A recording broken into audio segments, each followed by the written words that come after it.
ya'ni duzbatchoq haydovchiligi. Avtomobilning akkumulyatorining tez-tez ishdan chiqishining asosiy bir nechta sabablari bor.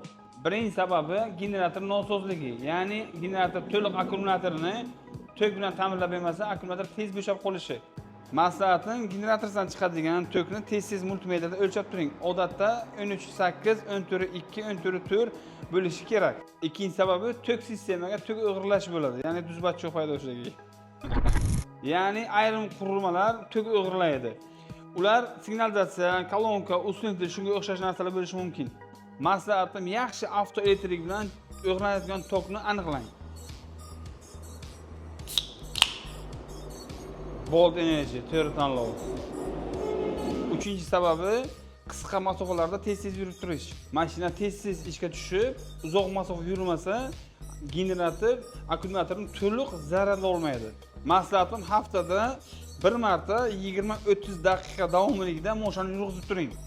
Sovuqda akkumulyatorning ichki kimyoviy reaksiyasi sekinlashadi va kuch kamayadi.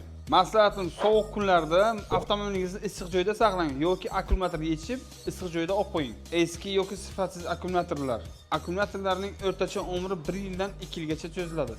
Maslahatim, ishlab chiqarilgan sanasiga qarab oling, odatda korpusda yozilgan bo'ladi. Keyingi sababi shekllar zanglab qolishi yoki yaxshi kontakt bermasligi yoki massalar bo'shab qolishi.